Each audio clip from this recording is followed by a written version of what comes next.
성경이라는 게 특징이 있어요. 오늘 또 이상한 데로 갑니다. 성경이라는 게 특징이 있는데 베드로가 바울의 편지에 대해서 뭐라 그랬느냐, 우리 형제 바울이 자기가 받은 지혜대로 썼는데 그 중에 해석하기 어려운 것들이 있다. 해석하기 어려운 것이 들어있는데 사람들이 억지로 그것을 해석하다가 멸망한다. 성경을 잘못 해석해서 그 성경을 바르게 해석하고 설명을 바르게 하는 게 얼마나 중요한지 몰라요. 사실 여러분, 이게 알아들을 수 있는 사람, 여러분도 알아들을 수 있어요. 교회 안에서 잘못된 해석 때문에 지옥 가는 목사가 부지기수입니다. 부지기수. 잘못된 해석 때문에 지옥 가는 목사가 부지기수예요. 잘못된 해석 때문에 지옥 가는 신학대학 교수들이 부지기수예요. 잘못된 해석을 들었기 때문에 지옥 가는 성도들이 비지기수예요. 믿음은 들으면서 나오는 거예요. 어떤 해석, 어떤 말씀을 들었냐에 따라서 이 사람의 믿음의 형태가, 믿음의 특징이 달라지는 거예요.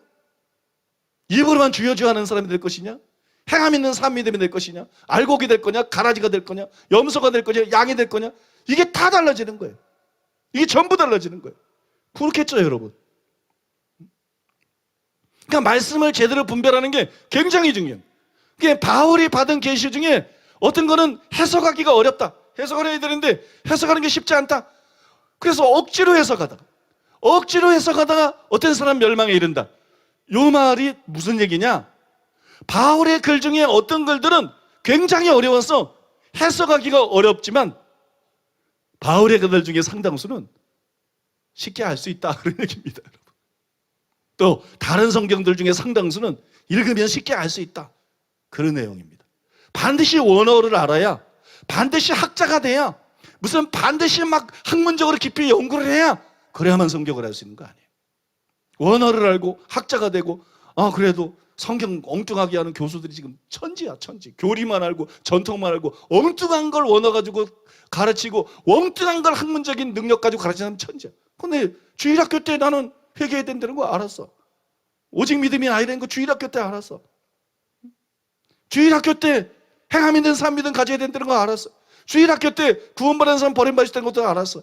주일학교 때 은사는 터부시해야 될 것이 아니라 받아야 되는 거고 영혼 구원을 위해서 사용해야 된다는 걸 알았어요.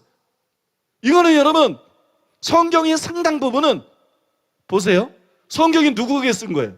사도들에게 쓴 게 아니에요. 선지자들에게 쓴 게 아니에요. 교수들에게 성경을 쓴 게 아니에요.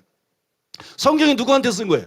성도들에게 쓴 거예요. 이게 중요한 거예요, 여러분. 바울이 누구한테 편지 보냈어요? 목회자들에게 편지 보낸 게 아니에요. 바울이 물론 목회서씨는 목회자들에게 보냈죠. 디모데, 디도서. 일반적으로 바울의 편지들은 에베소 교회, 빌립보 교회 성도들에게 보낸 거예요. 교회 성도들에게 편지를 써서 보내면서 아만 읽어도 모르는 내용을 보내면 그거 아니죠. 성도들이 읽으면 알 수 있게 쓴 거예요. 대부분의 내용이 성도들이 읽으면 알 수 있게 쓴 거예요. 그래서 어떤 것들은 원어를 제대로 모르면 제대로 해석할 수 없어요. 어떤 것들은 정말 신학적인 깊은 사고와 비교 검토가 없이는 분별할 수 없고 알 수 없어요. 그런 거는 우리가 학자들의 도움을 받아야 돼요. 목회자들도 목회자라고 알 수 있는 게 아니에요. 그런 거는 전문적인 학자들의 도움을 겸손하게 받아들여서 자기 거로 만들고 분별하고 정립해야 돼요. 근데 학자들이 잘 빠지는 한정이 있어. 그거는 원어나 신학적인 복잡한 학문을 통해서 어린아이도 알 수 있는 단순한 성경 말씀의 의미를 뛰어넘어서 이상한 의미들을 만들어낸. 난 그거 너무 많이 봤어. 난 너무 많이 봤어. 성경은 원래 그렇게 수수께끼 같은 책이 아니에요. 성경은 학자들만 알 수 있는 그런 전문서적이 아니에요. 성경은 성도들이 알 수 있는 책이에요. 성도들이. 만약에 그렇지 않다면 여러분은 아무도 말씀을 분별할 수 없어요. 목회자가 설교하는데 여러분들이 어떻게 분별해? 여러분들이 성경을 읽으면서 알 수 있으니까. 베레아 사람들이 바울의 말을 듣고 과연 성경이 그러한가 찾아봤잖아. 어떻게 알아? 성경을 읽으면 아니까 바울의 말을 분별하는 거죠. 바울과 같은 수준이 돼야 바울의 말을 분별할 수 있는 게 아니라 바울과 같은 수준은 안 돼도, 바울과 같은 계시를 받지는 못했어도, 바울과 같이 깨닫지는 못했어도, 바울과 같이 말할 수는 없지만 성경을 읽으면 아는 거예요. 읽는 자는 깨달을진저, 읽는 자들이 복이 있다. 그런 말씀이 괜히 나오는 게 아니에요. 어린아이 같은 마음으로 교리를 내려놓고 전통을 내려놓고 편견을 내려놓고 내가 주일학교 때 한 일이 그거야. 근데 뭐 아는 게 없어. 뭐 시골 촌놈이 뭐 아는 게 없어. 맹해. 근데 그냥 단순히 성경을 읽는 거예요. 성경이 좋아서 밥 먹는 걸 잊어버리고 성경을 읽는 거예요. 학교 가지고 다녀서 성경을 읽는 거예요. 쉬는 시간에 읽는 거예요. 공부는 취미였고 읽는 거예요. 자율학습 시간 때 학습할 거 없어. 공부 시간 또 공부 안 했는데 무슨 자율학습까지 하면서 공부를 하나. 성경 꺼내놓고 읽는 거예요. 성경 꺼내놓고 읽는 거예요. 여러분, 거기서 제 신학이 나온 거예요. 성경을 읽으면 알 수 있게 되어 있는 거예요. 그러니까 너무 성경을 읽기 전에 설교를 통해서 이미 주입이 돼버린 거예요. 이러면 목사가 돼도 성경을 모르고 신학대학 총장이 돼도 성경을 모르고 평생 교회 다녀도 성경을 제대로 몰라요. 다 이렇게 굴절돼서 알지. 성경을 백지 상태에서 읽어야 돼요. 백지 상태에서. 그래서 제가 어느 때는 뭐 김세형 교수님 이거는 잘못 해석했다. 뭐 어느 때는 핵임 목사님 이거는 잘못, 이런 얘기들 막 하잖아요. 그분들을 무시하는 게 아니에요. 사람은 다 그런 부분이 있을 수 있어요. 성경은 완전하지만 사람은 완전하지 않다는 거예요. 사람은 나부터도 다 그런 부분이 있을 수 있어요. 그걸 기분 나빠하면 그건 굉장한 교만이야.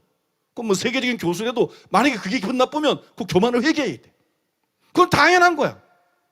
우리는 계속해서 배우고 계속해서 교정하고 계속해서 성경적으로 나가는 것이지 다 아는 사람은 없어요. 다 바르게 분별하는 사람도 없어요. 근데 아무튼 내가 학자도 아닌데 내가 뭐 핵임 목사님 같은 그런 대단한 영적인 대가도 아니고 체험도 안 했는데 어떻게 그걸 분별하느냐? 그게 분별할 수 있는 거예요, 여러분. 베레아 사람이 분별했는데 내가 바울 같진 않지만 내가 뭐 베레아 사람 같지 않겠어요?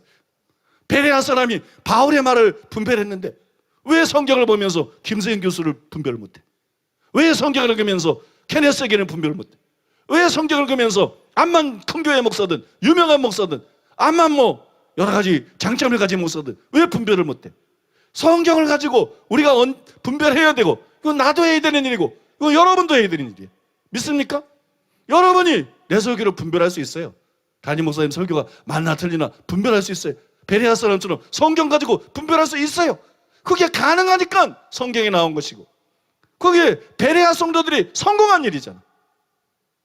여러분 이해가 되세요? 이게 자꾸 무슨 뭐 교수 왜 유명한 목사님의 말을 저렇게 말하나 이게 아니에요, 여러분. 당연한 거예요. 제가 드리고 싶은 말씀은 어떤 성자든지 어떤 학자든지 어떤 대형교회 목사든지 어떤 은사와 능력을 많이 받은 사람이든지 얼마나 기도를 많이 하는 사람이든지 얼마나 인품이 훌륭하고 사랑이 충만한 사람이든지 성경을 완전하게 진리를 완전하게 이해하는 사람은 없다.